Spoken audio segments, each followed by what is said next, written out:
start some other shit going because they hit me with that Olympic basketball, but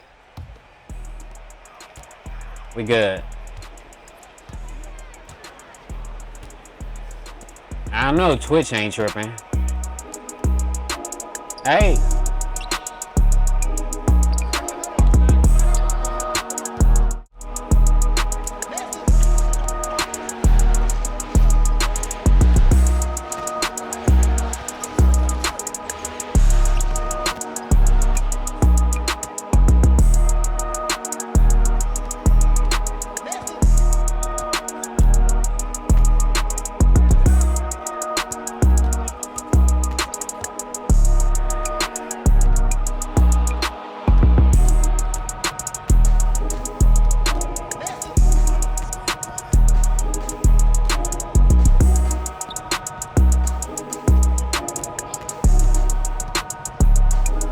Too easy.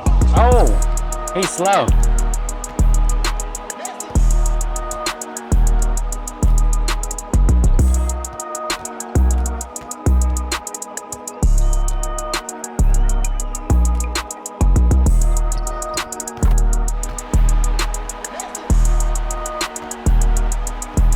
I need a break. I got that Gatorade.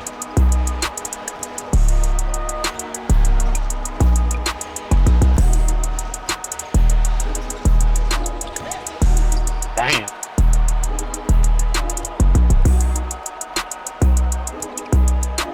Sheesh.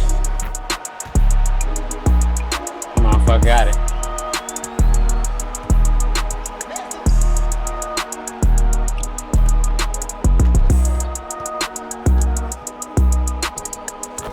Let's go.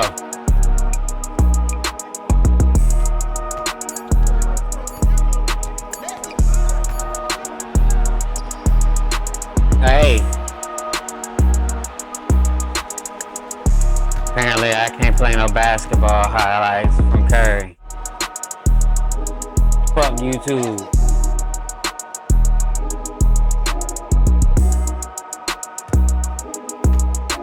That's crazy. Checking my back office to see what they're saying about this shit. That's weird though. It should have been fine. I'm looking at it right now.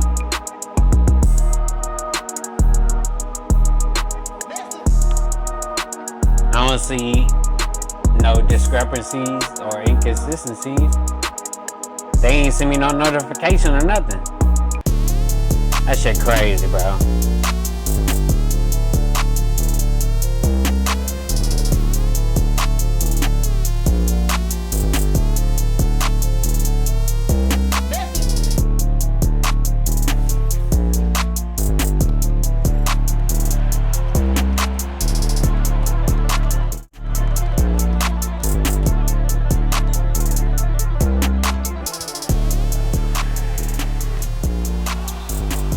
In fact, people think ADHD is like a negative thing because it's been diagnosed as a negative thing according to the public school system.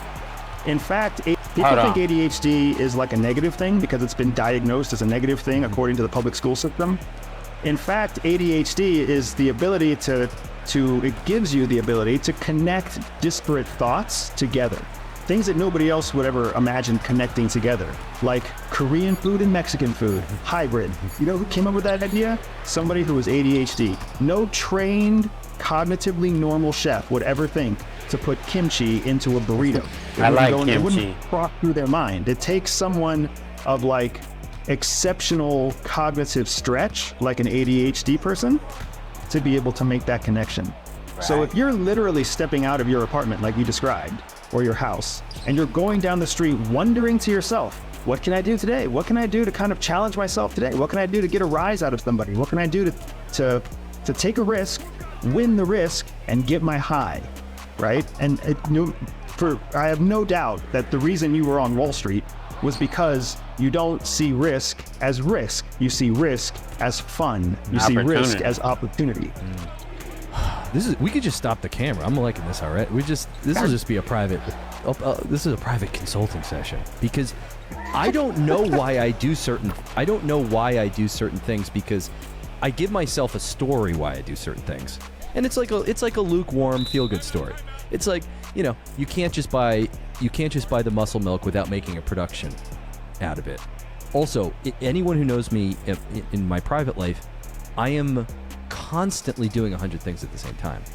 It's like the minute before this podcast, I'm in a meeting with my developers, my project manager for my AI company. It's like, okay, AI Nick is done. Now we're podcast Nick, and then after this, we go back to writing and creating short form tutorials and all this kind of stuff that I know inside and out. But to the outsider, it looks a little crazy. But to you, you understand this normal, man. I totally understand you. I totally understand what you're saying.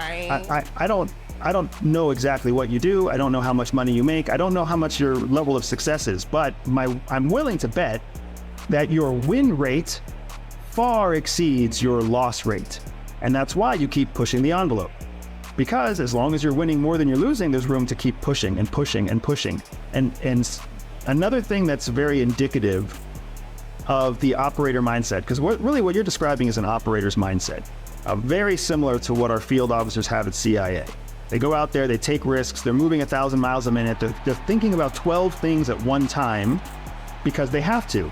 They're balancing cover, they're balancing operational security, what's their SDR route, who are they meeting with, who's following them, what are they going to talk about, what intel do they need, what's the priority in the country, what's the police status in the country. All of that's going on all the time, and then when they're in front of their target, then they hone in and they do that thing. And as soon as they're done with their target, then boom, they move on to the next thing, and it's 100 miles a minute again, right? That mindset is exhausting to the average person. It's exhausting to an introvert. It's exhausting to an analytical thinker. It's far more exhilarating to somebody who just is simply wired for risk-taking and imperfection. I don't know if you would consider yourself a perfectionist or whether you're the kind of person that where 85% is good enough. I would venture to say that you're probably 85% is good enough. Let's move on, because there's diminishing returns to perfect the last 15%. Yeah, I ship products out the door way too early. Way too early. Yeah. I mean, for me, I've also become addicted to, let's get the feedback early so we can make it better. Let's get the feedback today so we could take it back and make it better. And that's my mantra of iteration. It's just like, the quicker I get it out there, the quicker you're going to tell me what parts suck. Cool. No harm, no foul, a little egg on my face. And then we're going to go back into the wood shop and we're going to come back and make it, we're going to make it better. We're going to give you what you want. Eventually. Right. So I'm understanding where you're coming from. I'm not going to say I relate 100% because it's your life, but I absolutely understand where you're coming from. What I want to do is I want to offer an alternative way of doing the same thing that you're doing, right? And this is what CIA does a lot of for us. A lot of times when they recruit us and they bring us in, they're finding us because we show certain behavioral characteristics. They don't look at Ivy League schools for the smartest person in foreign area studies. They look in state schools for the person who has a decent GPA, but still also manages to maintain a social life and a professional life and a school life. They're looking for the person who can kind of be 85% in multiple categories, instead of somebody who's like 100% awesome at sports and they have no social life whatsoever because they spend all their time in the gym. Right. That person is not as flexible or as resilient as the person who is kind of doing average to above average in multiple categories. So going back to your Walgreens example where you go in and you get your muscle milk, right? When you go in and you engage that customer attendant or whatever their right title is, right? The customer specialist. When you go in and you engage him, you're actually not breaking through his public life. He's still his public life. You're talking to him, hey, I want that muscle milk, I got to get that protein. That chuckle that you're getting from him isn't passage into his private life. It's a chip out of his public persona, which his public persona is, of course, I'm just here to, scan things and put things in bags and give you your receipt. Right, move on. You still don't know anything about the guy, right? Does he have a girlfriend? Does he live nearby? Is he a college kid in his sophomore year, or his senior year, or did he drop out of college and this is his full-time job? Like, all of that still, that's all private knowledge. That's not public knowledge. So you're still very much living in the public space. You get the chuckle, you get the muscle milk, you get the high five. The way that you know that is because as soon as you walk out the door, within the time it takes for him to index his short-term memories, he's forgotten about you. And the time it takes you to index your short-term memories, for most people, you've forgotten about them. Just because you get these highs all day long. You do this to 7, 12, 15 people a day, you remember how many of them. Probably like 1 or 2 by the end of the day, and within 24 hours you've forgotten them all because you're on to the next round. So what's happening there is, in CIA terminology, you're spending a lot of resources, a lot of energy, social resources, mental and energetic resources to create momentum that doesn't have a specific positive benefit to you in the outcome. You're getting a dopamine hit, that's nice, but what are you getting that's actually advancing the mission forward? Now, when you start talking about you're using it as a chance to practice your improv, or you're using it as a chance to kind of explore culture, totally valid points. That might be what you're getting out of it. That might be how you're moving the ball forward, turning the dial. So what CIA encourages us to do is just anything you do for the dopamine rush alone, just leave it. Don't waste your resources doing that. Instead, spot or find the target that's worthy of the investment, and then focus your resources on that target. There you have it. Hey, give me a second.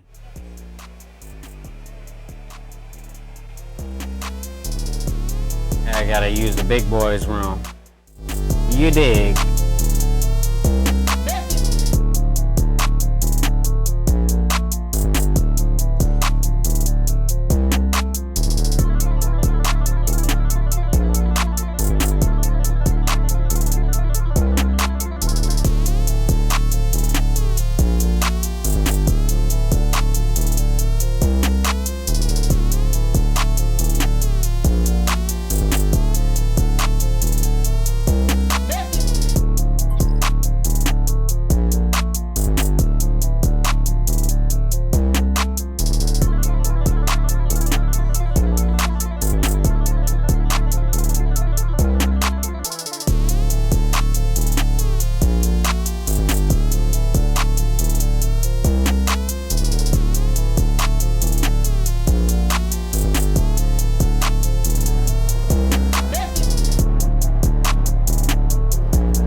Beats tomorrow or tonight. I'm not sure.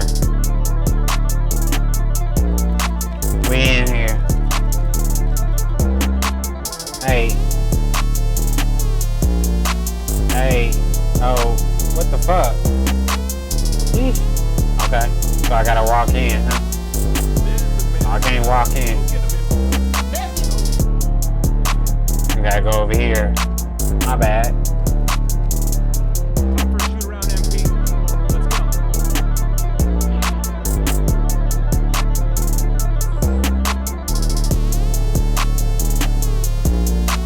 What? Hey, hold on. This shit is tripping. Maybe I'm tripping.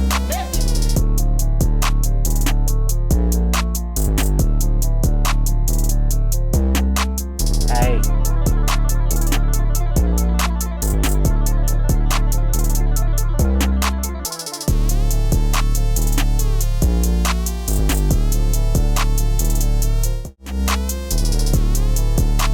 Hey, Kobe. RIP, shout out Kobe.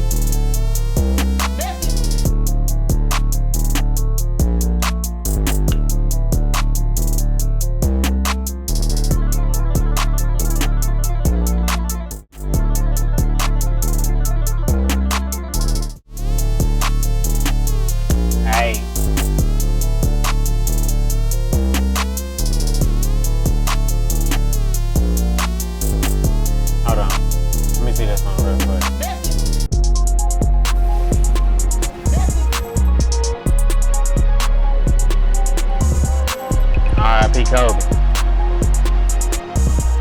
That's crazy.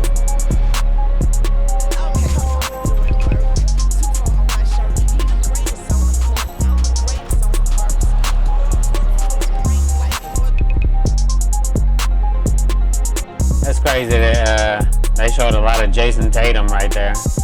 Oh, my bad.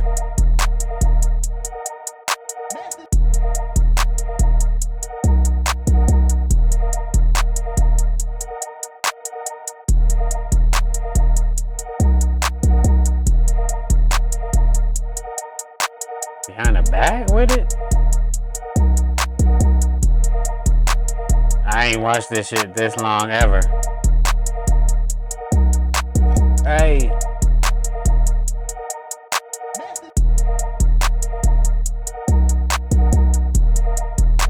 There you go. Kobe to go. Apparently not Curry, because they're gonna kick you off YouTube for that.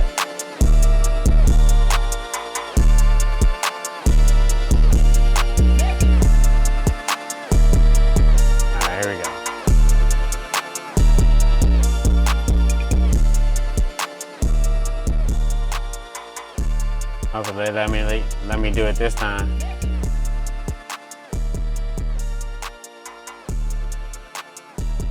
Alright. Why when I press that button, nothing happens? Do I gotta, hold on. What's going on, 2K? I don't wanna do no side quests or no missions or no practice or shit, bro. Do I gotta do this shit first or something? That's crazy.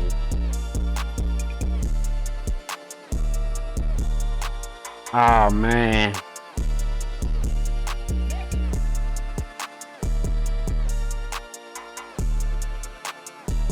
I got some new shit though.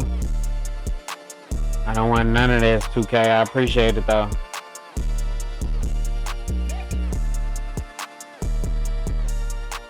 Apparently I can't play the last game or something. The game is fucked up. They didn't expect a nigga to play like 2 seasons or something. Should I make a point guard?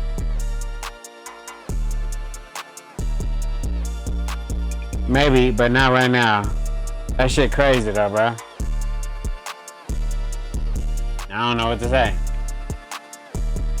Let's see.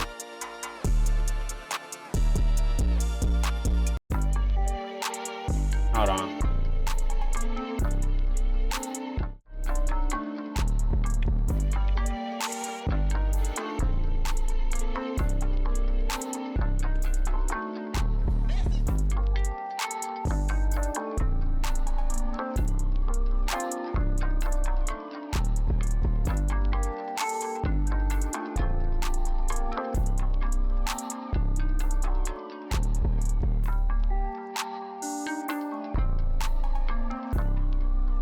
That's crazy. Niggas looking for the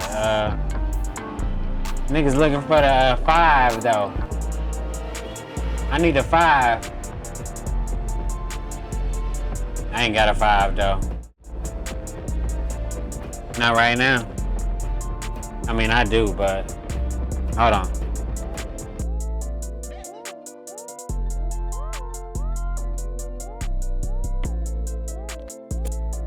Alright. Oh yeah.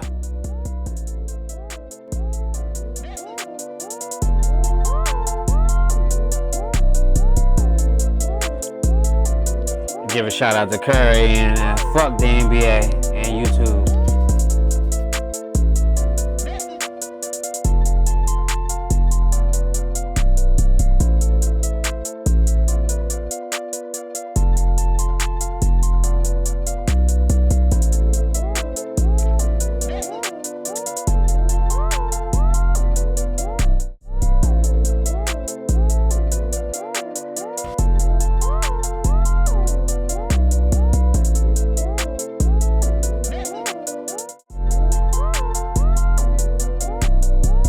Checking for updates.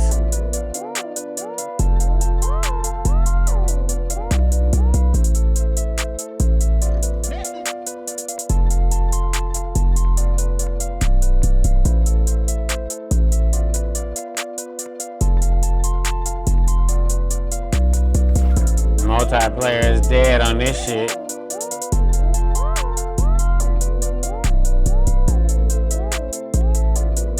Should I play hardcore? Fuck it.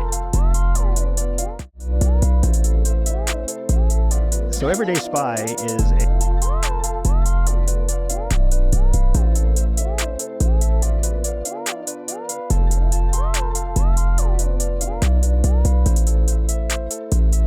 Hey everybody, I am super excited to be coming to you today right now, not from my own home studio in the Safe House, but from the Danny Jones studio in Clearwater, Florida, where I had an awesome opportunity to have a kick-ass conversation with these gentlemen. That's what I'm gonna start calling my shit. I got Jim the DiOrio. Safe House, you know what I'm Jim saying? is a former FBI officer, a good friend of mine, somebody we work together still on the private intel side, and more.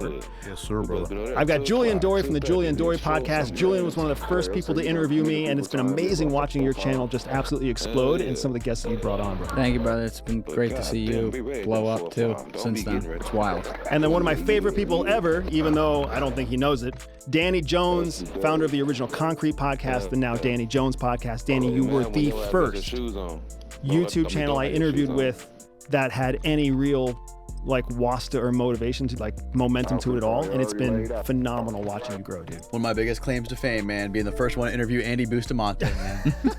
Super psyched to see all your success, man. It's incredible. Thanks, dude. So we just got done having a badass conversation. What was the hour run? How long have we been talking? We did 2 episodes. We did like we did 6 five. hours. We did Six? five and a half or so. Feel like that? No, we it doesn't. flowed, man. Right? Tons and tons of time, and we covered some of my all-time favorite topics that we've ever talked about. I'm going to throw out there right now that one of my favorite things that we just talked about was kind of chewing on how Prigozhin's plane was actually brought down.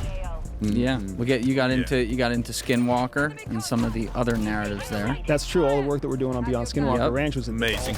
Amazing. You got season 2 coming up. I'm not good at this shit. Yeah, of the show. When does that come out? That's not announced yet, so we don't know. I actually don't know if the producers are going to let me say that season 2 is coming out, but you found out first here. I think they're okay with that. You were riffing on these motherfuckers ready. Nothing about, dude. Hold on.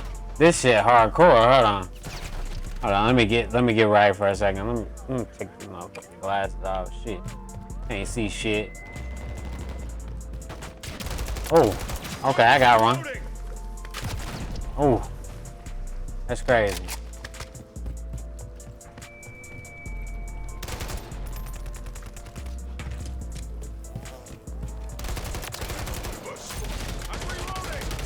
Revenge isn't usually my thing.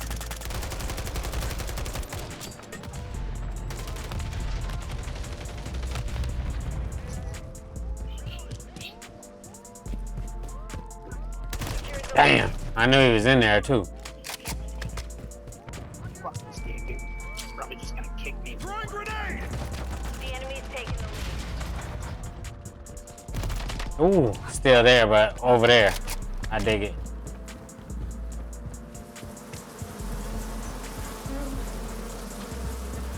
I think I gotta change. It's hardcore though, but I gotta change my ADS. I think. Yeah. Left to right, probably. I swear to God, this game just waits till I do good. Ooh. Okay. Yeah, they playing. Hold on, let me get it. Let me try again. He sucks at this game.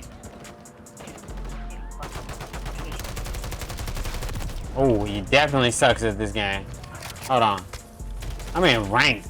Hold on. I'm trying to see the score, but you can't see the score apparently. The first time in ranked. See what this shit like. I'm getting cooked though every time I make a mistake.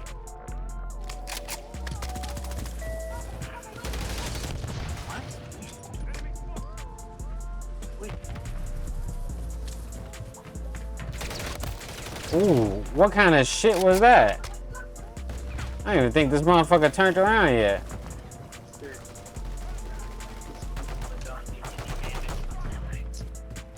I think I was doing good for a second, but not for long. Hostile care package. Hostile UAV in the area. I'm reloading! Nothing. Ooh. Like I said, ranked is definitely not where I'm supposed to be at. Give me a second. Get the fuck up out of rank. God damn. Niggas ain't playing. Hold on. Let's see if this shit work. I gotta call the homie if I'ma play rank. Oh yeah, shout out to the homie Jalen. I might need your help. I'm about to text this motherfucker, see if he'll carry me or if he not banned or something. Text this motherfucker, bro. Are you still banned on Call of Duty? I need help. I don't know what to do. We'll see what's popping in a second with that nigga. You know what I'm saying?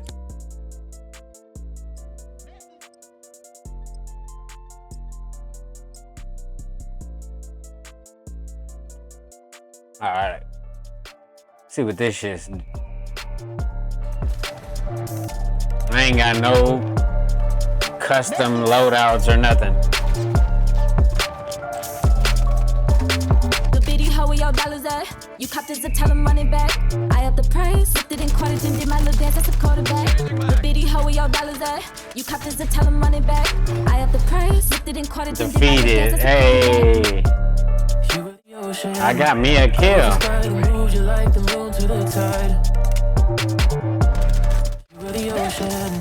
I was the sky that moved you like the moon to the tide. You were the ocean. I was the sky that moved you like the moon to the tide. You were the ocean. I was the sky that moved you like the moon to the tide. How where your dollars at? You copped this to tell them run it back. Hopefully we can get another game. Didn't quarter and did my little dance as a quarterback. The biddy, how where your dollars at? You copped this to tell them run it back. I up the price, lifted in quarter and did my little dance as a quarterback. You were the ocean. I was the sky that moved you like the moon to the tide. Double XP this weekend. You were the ocean. I was the sky that moved you like the moon to the tide.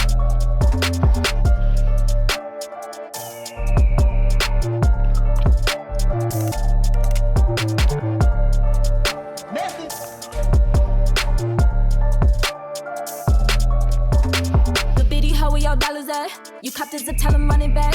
I up the price, lifted in quarter and did my little dance as a quarterback. The biddy, how where your dollars at? You copped this to tell them run it back. I up the price, lifted in quarter and did my little dance as a quarterback. You were the ocean. Hey. I was the sky that moved you like the moon to the tide. Is that right? You were the ocean. I was the sky that moved you like the moon to the tide. You were the ocean. I was the sky that moved you like the moon to the tide. You were the ocean. How about that? I was the sky that moved Go you Tila. like the moon to the tide.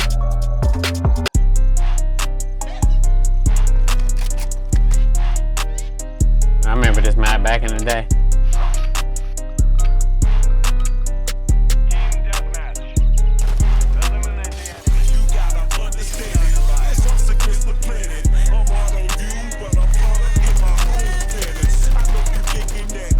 What was that? That nigga had a dog mask on.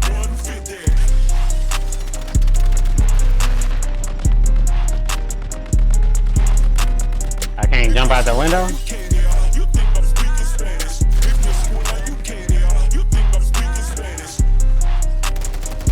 Come on! Can't get a kill for shit right now.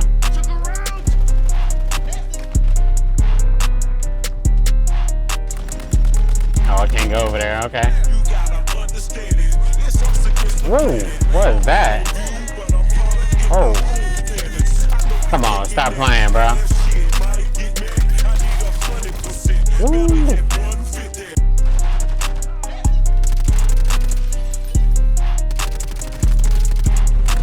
Sheesh.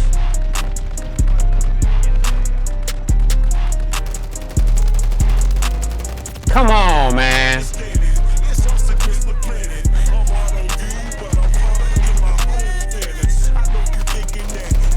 Yeah. Oh, he's still on the ground. Fuck.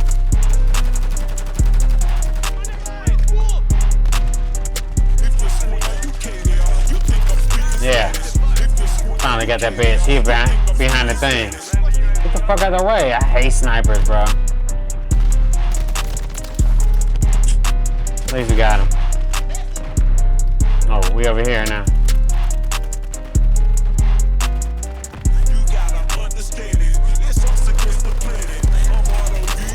What the fuck? What the hell is that?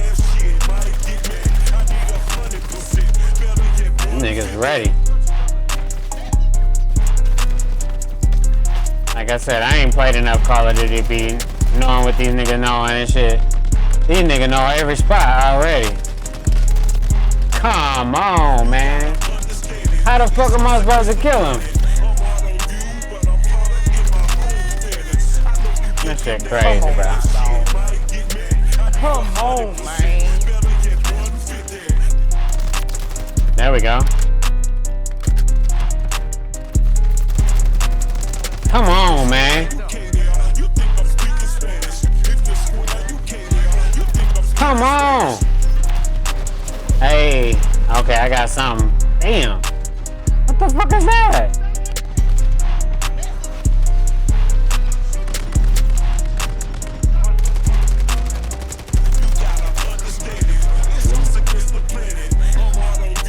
I definitely gotta get on my Call of Duty shit. Whoa. The fuck?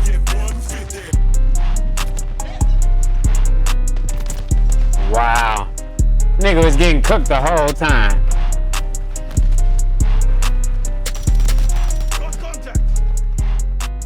Hold on. Let me see if I can. This shit ain't gonna help. It's small ass map. Arena shit.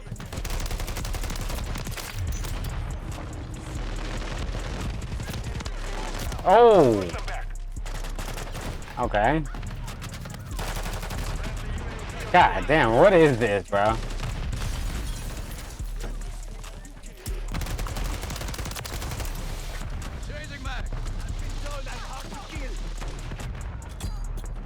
Fuck. I'm all trying to be strategic. This nigga throw one grenade, it's a wrap.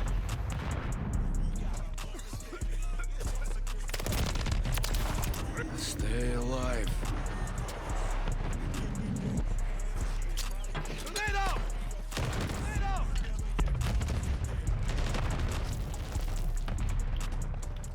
Fuck.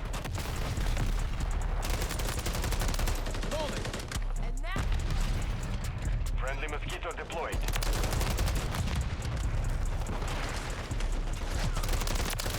Reloading. Wow.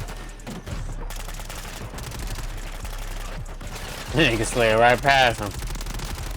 Ooh, I like it. What the fuck? KC shit. Where the fuck did he come from?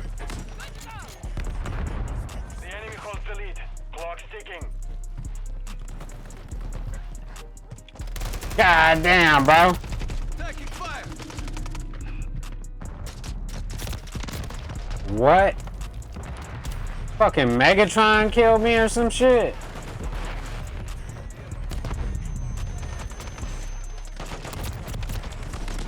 What? Oh, okay. What the fuck is going on, bro? Can't even goddamn. This shit crazy, bro.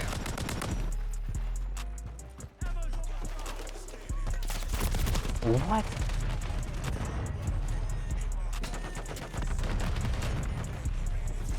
These niggas too good right now. Wow. Who just killed me? Oh, the same guy? Okay. Oh, it don't matter if you switch to the other gun. Still slow.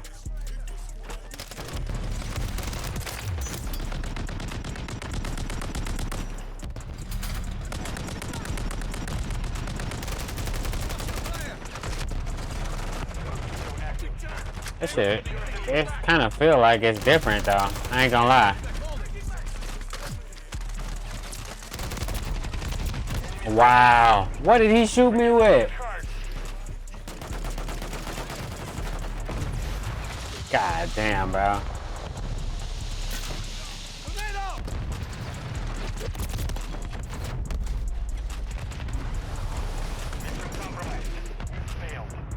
I don't know what the fuck just happened. That shit was crazy for a second. Motherfucker was just chilling, getting kills.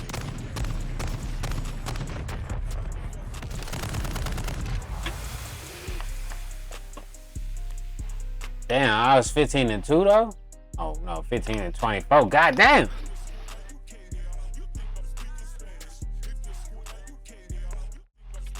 That's crazy.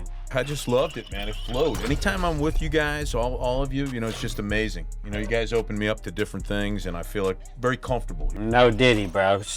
Stop tripping with that bullshit. You talk about you opening me up to different things. And I love that when he starts talking about his FBI operations, he just starts hitting the table. He gets angry. Angry, pissed off, man. How often do people get a CIA agent and an FBI agent together in a room to talk about some of these most incredible events? First time ever, I believe. This is the second time. You guys He's are the like, ones I that know. I mean, first time that ever a CIA agent, officer and an FBI agent ever talked. without exchanging blows. We haven't fought. We've done some really cool things together. It's true. It's true. So the conversation was awesome, and I'm actually super pumped because coming out of that conversation, which we just wrapped like 2 minutes ago. There's a freaking knowledge bomb that I want to drop on you guys. A theory that I have that I can't wait to let you guys run with. So knowledge bomb, guys. Okay, I've been chewing on this. I don't know how your guys' brains work. My brain works overtime when I'm alone. So like I get in the shower, my brain fucking goes crazy, right? I get ready to go to bed and it turns on. It's a pain in the ass thing that I've never been able to turn off. I have some methods that I use to do it, but I've never been able to just stop it. So where my brain has been going lately is that human civilization has evolved through multiple ages. The first age of known civilization was basically the prehistoric age, right? Which consisted of the Stone Age. Wow. And then the Bronze Age, and then the Iron Age. And we progressed through each of those ages as a human race. And then fast forward, we came to the Industrial Revolution. You and I were just having a conversation about that over the weekend. The Industrial Revolution, which essentially was a revolution in industrializing and manufacturing and creating. Wow. And from the Industrial Revolution, we had more ages. The Technology Age, where we started using machines instead of human beings to do stuff. The birth of the Information Age. I don't know if you guys know, but do you know what came after the Information Age, what we're technically in right now? Oh shit, you told me this. I forget though. They call it the Experience Age. Yeah. Right? So what does that mean? It means that coming out, the Technology Age gave us the tools to create things and create things at scale. The Information Age was when we started getting access to information we never previously had. The Experience Age became the way that we choose to engage with and experience the information we collect. Some people watch, some people listen, audiobooks, right? Paper books, ebooks, all sorts of stuff, right? We choose our experience. The Oculus that's sitting up over here, right? 3 dimensions. Yeah, podcast. There's so many ways people choose to experience information. My brain then said, the experience, as time goes on, these ages get shorter and shorter. Bronze Age was a long time. Stone Age was a long time, right? The Industrial Revolution was a moment in time. Technology Age was very short. Information Age was even shorter. Right? Exponential curve. Yeah. Right, that's exactly what I'm getting at. So what's the next age? Because the Experience Age is going to be exponentially shorter than the last age. So what comes next? My brain, dudes, can't get off the idea that we are entering into the Intelligence Age. What the fuck does that mean? Yeah, can you expand? So here's a couple things. That exactly right? There's one of the first things that we're taught at FBI at CIA is that there's a difference between intel and information, right? In colloquial terms, there's a difference between knowledge and information. Information is just data. Comes from anywhere, goes anywhere, single source, multi-source, corroborated, not corroborated, it can be anything, right? Data is what we're swimming in all the time. We were looking at fake news articles during our podcast. Data, information. What's it take to turn information into knowledge? What's it take to turn information into intel? I'm reloading. Experience. Remember we were just talking about the different ages that we just went through? Yeah, I'm trying to. Information age moved into the experience age. In the process of turning information into intelligence, you have to take information, move it into experience, pressure test it with experience, and from that pressure test, you get knowledge, you get intelligence. Oh, now I'm following. Okay. You're tracking? So what I'm saying is, it makes natural, logical, progressive sense, psychologically, cognitively, and then strategically as well, that as human beings are presented more technology, we use that technology to gather more information. The way that we gather information is the chosen way that we choose to experience the information, but also we use the information we gain in our lives to test it ourselves and gain experience. So the whole experience age that is popularized out there isn't necessarily about how we interact with the information. It's about what we are experiencing in our lives as we apply the information, which makes the next logical step the intelligence age. And how focused is everybody at this table on not just intelligence, but on actually finding wisdom and knowledge? Right. You guys have some of the best YouTube channels out there. You have massive podcast audiences. Why are there millions of people following your podcast? Because they're looking for information? Right. They're looking for wisdom. They're looking for knowledge. Yeah, but in fairness, like that's stretchable with like let's not get lost in the terms. I see what you're saying. But you see what I'm saying? You're getting what crazy. I'm getting at is people are not listening to you because they are at a loss of information. They can get information anywhere. They're listening to you because something about what you're dropping talking knowledge. about makes Dude them ain't feel picking it up. enriched, makes them feel like there's something that they are learning. They're experiencing. Yeah. They're using the information they have, the experience they have watching your podcast or watching everything else, doing anything else. And from that, they're gleaning their own knowledge. That process is the intelligence process. So it's like the great symbol of this age, the Joe Rogan experience. Is that where you're getting? That's interesting. No, I'm not even bringing it from Joe, but I'm seeing these data points. That's another data point along the way. I love the wisdom analogy because really, why are people? Why do they go to you? Why do they go to you? Right. The reason is because there's some connection there that allows them to be something bigger than themselves. Yep. Which we don't have a lot anymore.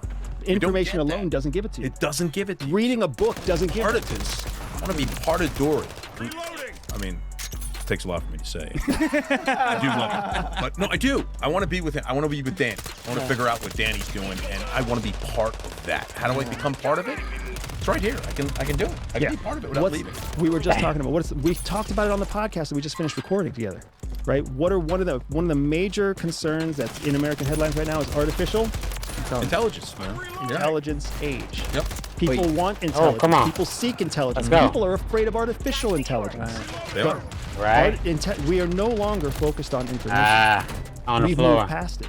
Remember when the information superhighway, when the internet first came out? Remember when social media first came out and people were like, oh, you can keep in touch with everybody, right? People were focused not on facts, wisdom, or knowledge. They were just focused on the availability of information. You're saying you're combining the experience of the experience age and the information age to morph into this thing where we behind me, like almost by the sum of the parts, create a level of like broad-based societal-wide intelligence. I am not saying that. I'm saying that the natural evolution, just like we moved from Stone Age to Bronze Age to Iron Age, Information Age to Experience Age, the next logical evolutionary step that humanity will go through, that I believe they're already starting to go through now, is the intelligence age. And I think that's important to understand because if you understand that's what's coming next, you can take advantage of all the people who are still thinking we're in the information age. Well, people just want some ammunition to argue with their uncle over Thanksgiving dinner. I would argue that's not the person looking for wisdom. Yep. That's a person who's looking for information. You know what I mean? Think about the business owners out there that how are businesses growing now? In a down market, in a recession, how are they growing? They're growing through mergers and acquisitions. How do they choose what to buy? They use business intelligence. Right? Oh. Think about that. Yeah. They actually use the intelligence Business process. intelligence. The intelligence process. I think that's this shit. Hold on. Wait. I'm starting to get the hang of Call of Duty though. Hold on. I think I gotta change some shit though.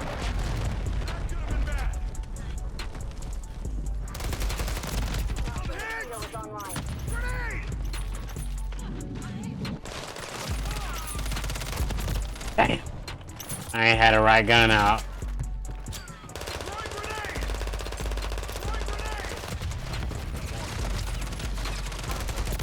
What?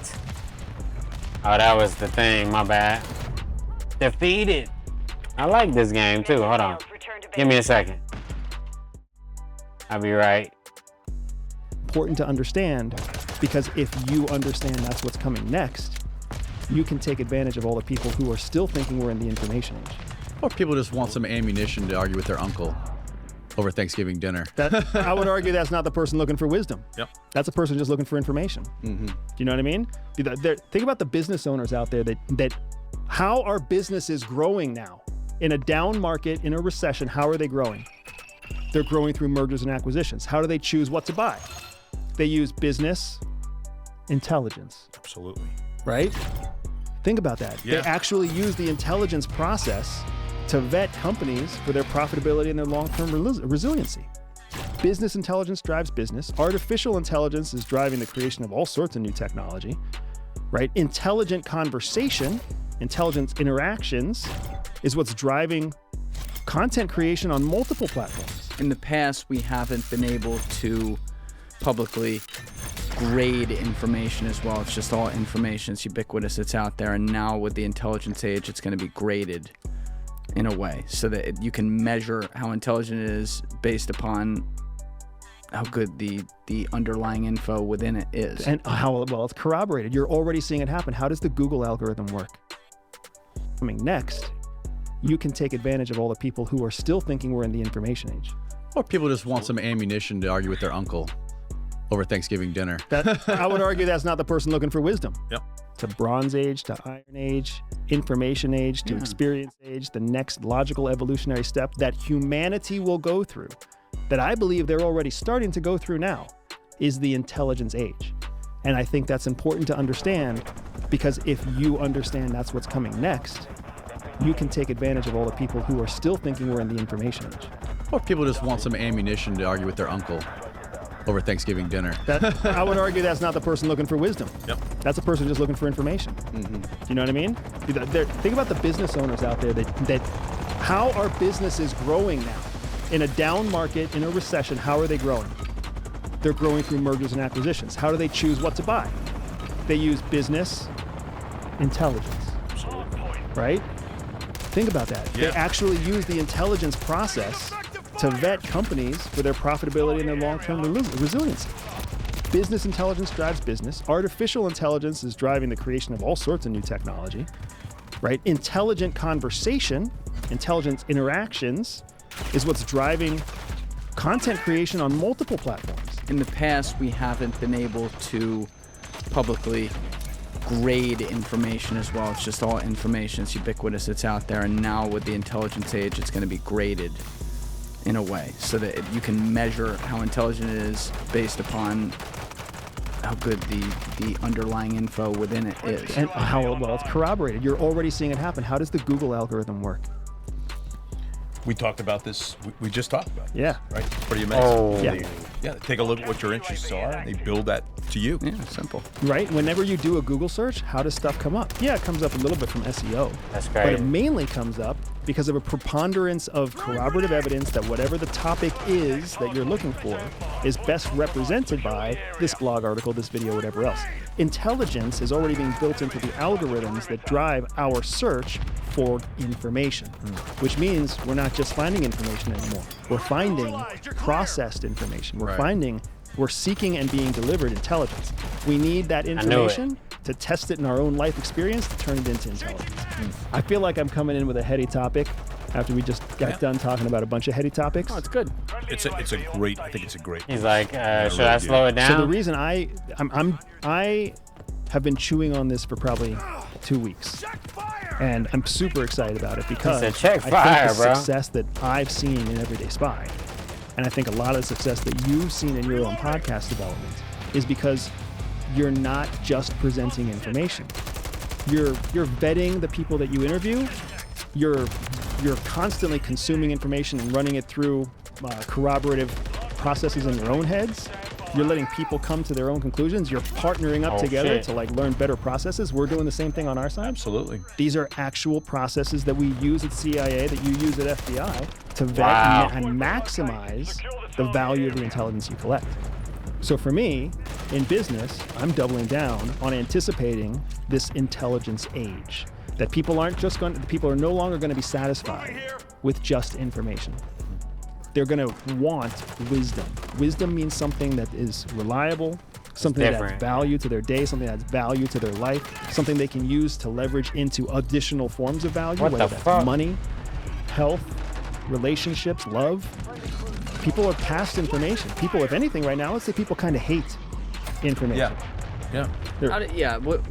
Where I could really get with this is how you had said in there with the wisdom piece, like how it makes you feel. That's why they decide to listen to Danny Jones instead of show X. Right. Danny Jones' show makes them feel a certain way, and this doesn't. But intelligence is obviously, as you're saying, also measured on the quality of what you get. So part of the decision to listen to the Danny Jones podcast is because the graded information there over time seems to hold better weight than it does on Show X. Wow. What were we saying? We said when we were at dinner, we had an awesome Greek dinner last night. Yeah. And you and I were joking. What was that chef's name, by the way? Andrew. Andrew. The executive chef. It'll come to me. Shout out to Matthew Cox. Matthew Cox was at dinner. He was definitely there in spirit. He played a role. But no, you and I were joking because at dinner we started talking about geopolitics and heavy how shit. to get behind and me, then Danny bro. moved into Podcast Danny.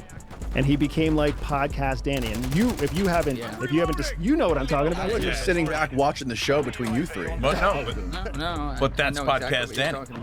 That's Podcast Danny. I was just entertained. Your superpower, dude, your superpower with your podcast is that you are able to quickly and accurately represent your listener base. So you're asking the questions of your guests. I agree. That come straight out of the brains of the people in your audience who will be watching it after it's posted.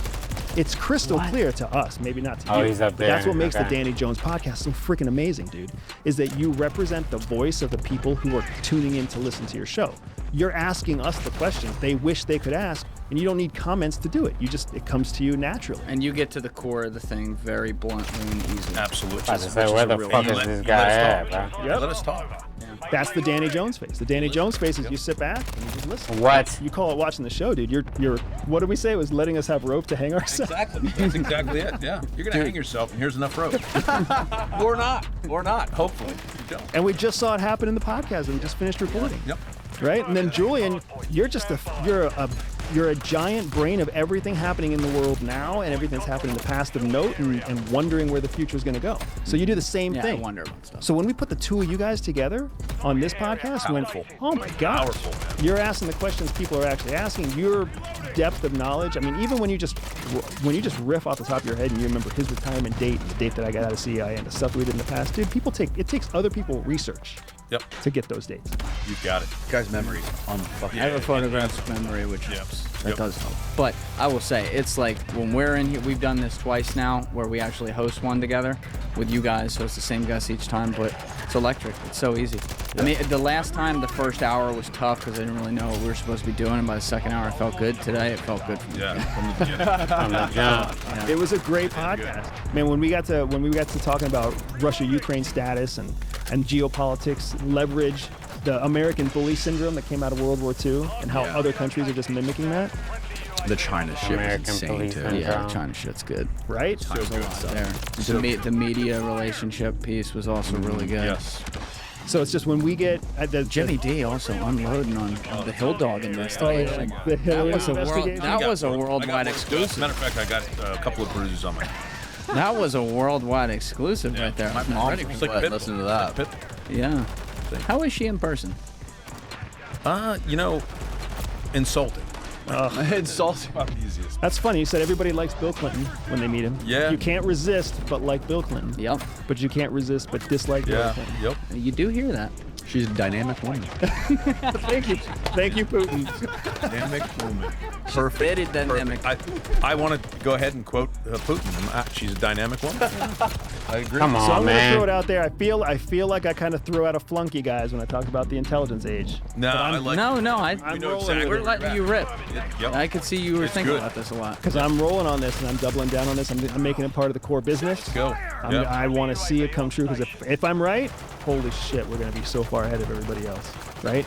And I'm willing to bet that the people who are watching, that you listening, you also agree that I'm right. You don't just want information. You're not looking for data. You're not looking for opinion. Damn. You're looking for wisdom. You're looking for knowledge. You're looking for something you can use.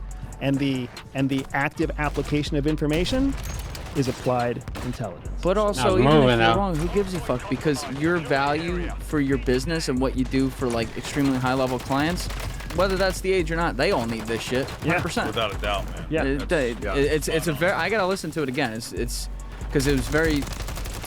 It's broad what you're saying, but all these ages are broad. But And they could be define, right? What we're talking about is partially what's called a zeitgeist also. Yeah. Right? Like something that encompasses a social transformation overall.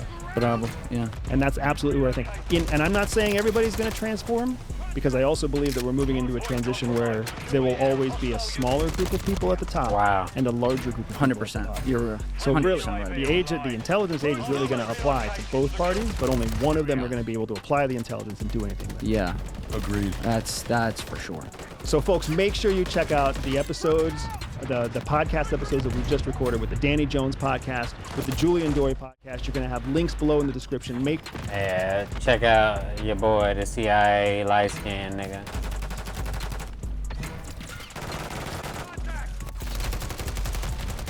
What the fuck? Oh, I'm off. I'm reloading. Ah, too late.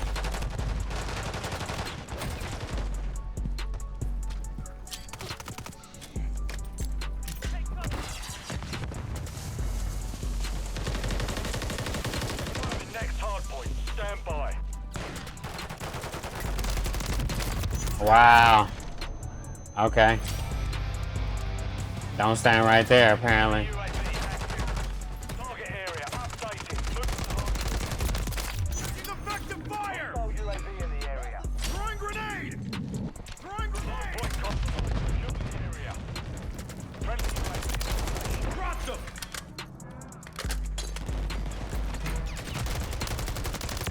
Changing mags inside the perimeter. Hostile Fuck!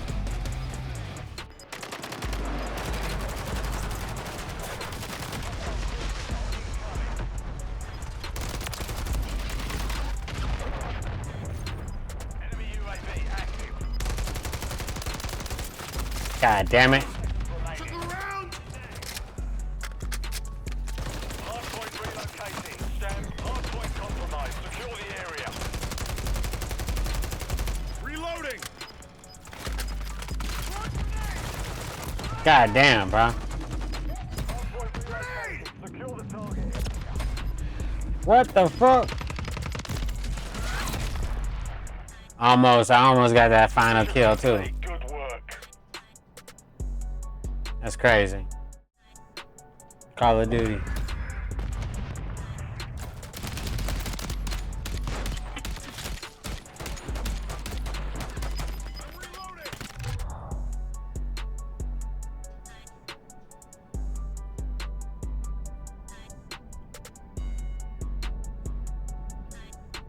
That's crazy though, for real.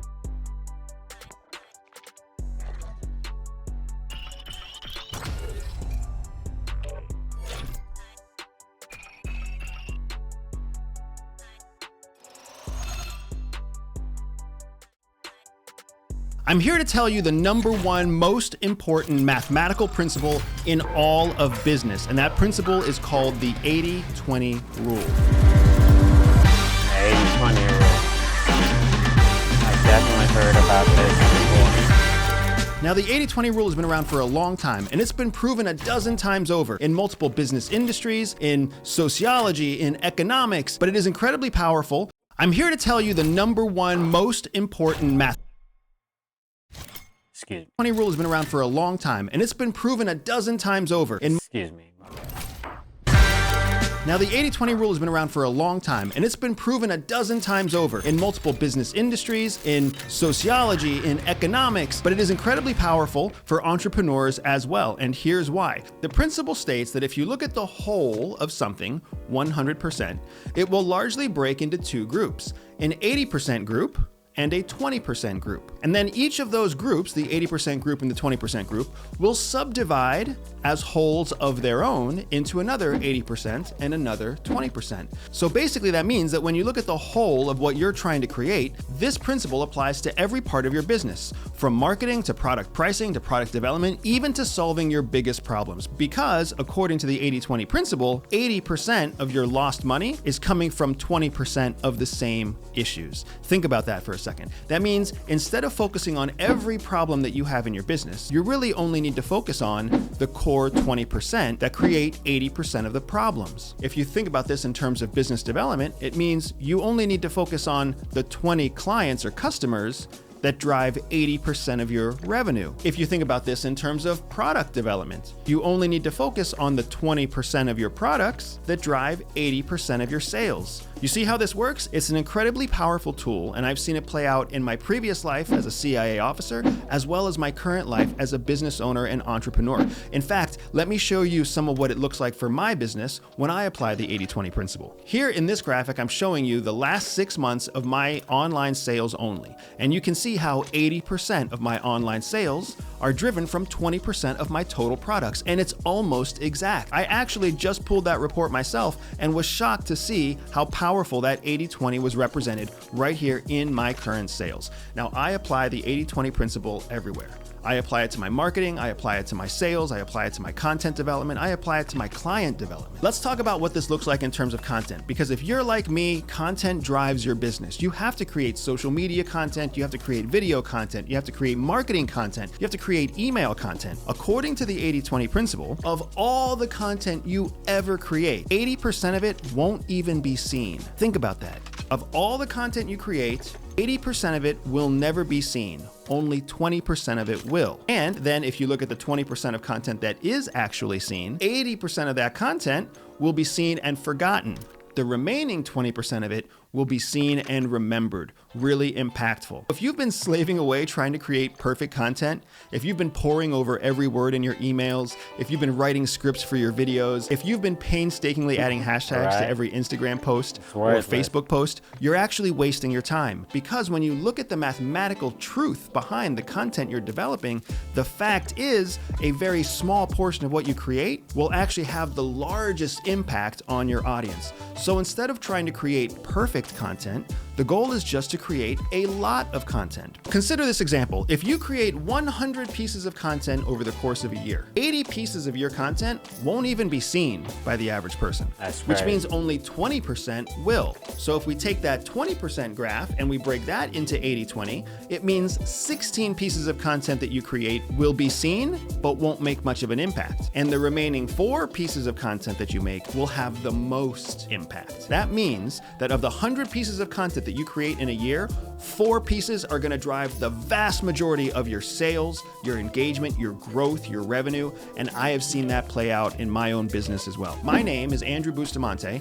I'm a former CIA intelligence officer and the owner of EverydaySpy.com. I live in a very digital, content-driven business like the Matrix. space. If you've ever taken the time to look me up online, you'll see exactly how true this 80-20 principle is. My most popular content, my viral content, is the first thing that you're going to see when you look me up online. But there's only a handful of pieces, maybe 6 pieces that have ever gone viral. But I've been creating content for the better part of the last 4 years. That means the vast majority of the content that I've created over the last 4 years, nobody has seen, and really nobody will ever see, because anyone who finds me and looks me up, anyone who discovers my company company is going to see the same handful of viral pieces over and over again. I've already shown you how the 80-20 rule applies in real life to my own product sales. I've also been able to show you how the 80-20 rule in real life applies to my own content development. These rules apply to me, and they apply to you too. The difference between a successful entrepreneur and a future failed entrepreneur is being able to internalize and accept the 80-20 principle as truth. Don't let yourself fall into the trap of trying to create the perfect thing, the perfect product, the perfect client, the perfect content, the perfect video. Instead, create more. Create a prolific amount of content, create incredible amounts of value, create tons of opportunity for yourself in the product and client space, because you have to gamble on the fact that eventually your 20% of success is going to rule out and your 80% of failures are going to fall away. That's just the way it works. CIA teaches every new intelligence officer to accept and become comfortable with failure, because CIA knows that failure is the road to success. In any intelligence operation, a field officer is going to run about an 80 to 90% fail rate. That means 9 out of every 10 people you meet are going to reject you, ignore you, or turn you into the authorities. It's only 1 out of every 10 people that a field officer meets that really has the potential of becoming a human intelligence source. CIA understands that out of 100% of all operations happening at any given time, they are largely going to break into 2 groups. 80% of those operations will fail, 20% of those operations will be a success. If you look at just the successful operations, CIA knows that of those 20% that are successful, about 16% will be nominally successful or minor successes, but 4% will be massive successes. The kind of successes that shape the future of geopolitics and ensure long-term American dominance. So for every operation out there that's a failure, CIA sees that as an investment in the future operation that will be a success. That principle has incredible power when you apply it to your business. Wow. It means every mistake you've ever made. It means every failure you've ever put out there. It means every time that you've said the wrong thing or failed on your pitch or tripped over your own words has been a road to a future success, because you cannot deny mathematics. You cannot ignore empirical evidence. And the 80-20 rule empirically states that of 100% of your attempts, 80% will fail, 20% will succeed. So you've got to keep swinging. You've got to keep trying. If there's anything I've learned from my success in the field with CIA and my success in the world of business, it's that you have to keep trying. You have to keep swinging, because your 20% success is just around the corner. But if you're counting your failures, make sure you're counting them for one reason and one reason only. You're counting them off, because you know your success is coming. That's the 80-20 rule. Apply it to your business, have incredible success moving forward, and remember that your best 20% is still to come.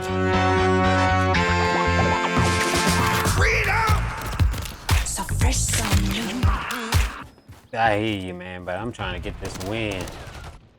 I'm fucking walking around with 2 guns and shot me in the back.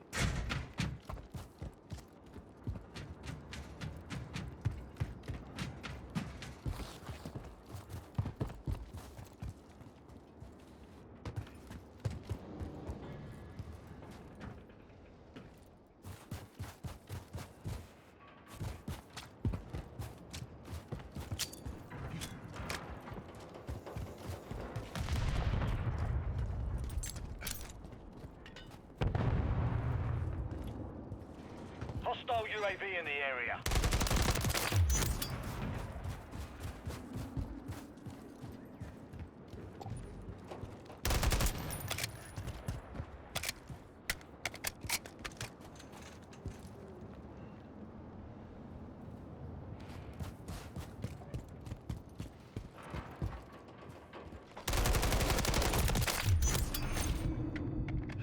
Hostile SAE incoming.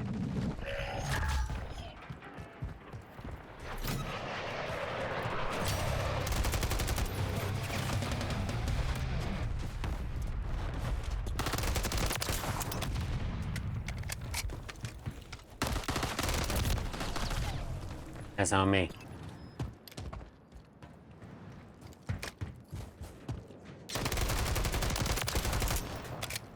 That's crazy.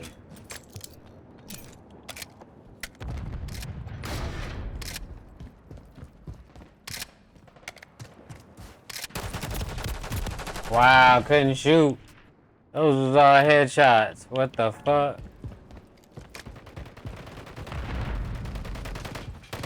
Hostile Mosquito is online. Hostiles launched a cruise missile.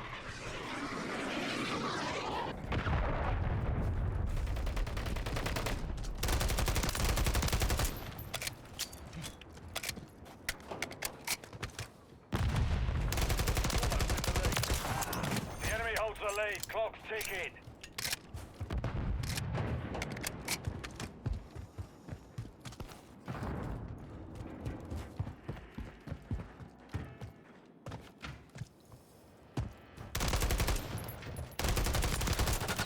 Oh! There we go.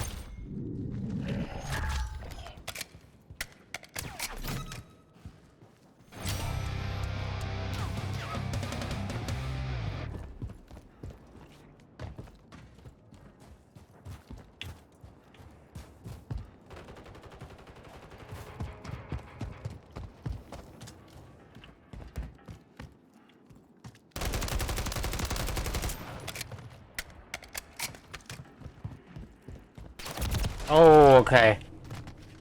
That's on me.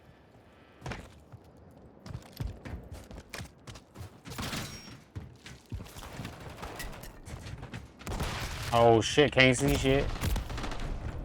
Motherfucker got me.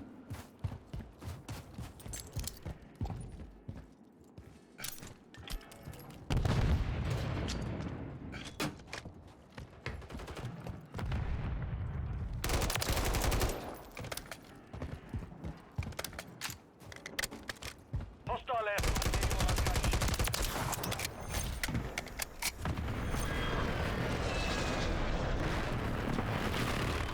Hostiles deploy the Mosquito. Damn. Seen him too, though.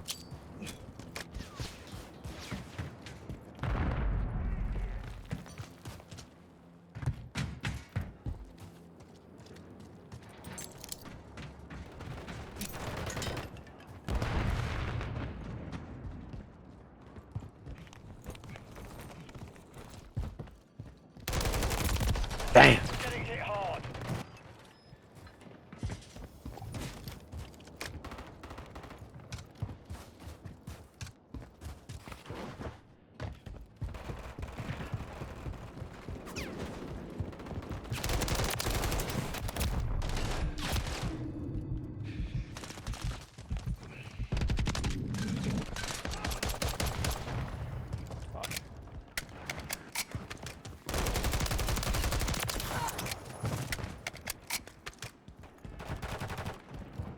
Hostile Mosquito is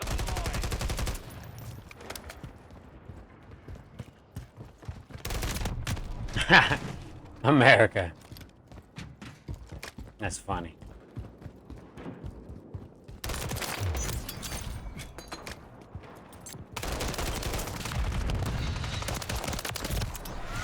Damn! Second place. I'll take that. That's crazy.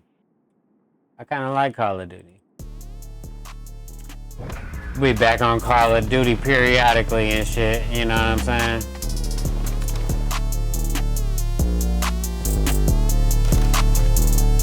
That shit crazy. Hey.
not sure. Hey, y'all stay away from me. Watch out. Watch out. Back up. Now it's time for the final battle. I really thought my internet was so shitty right now, but I guess it's a thing. Oh, fuck. Back up. This is Call of Duty. Oh, I'm stuck. What the fuck? What? Hold up. What the fuck? Anybody help your stepsister get you out of there? No, look where I'm at. Shit. I mean, if you're stuck, I mean... Get away. Hell shitty graphic. I smell a trap. He says he's stuck. He's not really stuck. He wants him to get him out. I can't get out. What the fuck is going on? Here, let me get a boost. He's got his hand stuck under a bed. Unstuck. Just click a thermal and kill yourself. Can't prone or anything. Here, give me a boost or something. Nothing. Alright, What so I is can this? shoot.